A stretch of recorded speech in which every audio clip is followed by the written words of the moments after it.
السلام علیکم ناظرین، 12 محرم الحرام ہے، 22 اگست ہے۔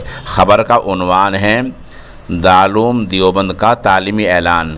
سوشل انڈیا نیوز کے اس نامہ نگار نے اس اعلان کی ادارے کے صدر المدرسین مولانا سید ارشد مدنی دامت برکاتہم سے تصدیق کر لی ہے۔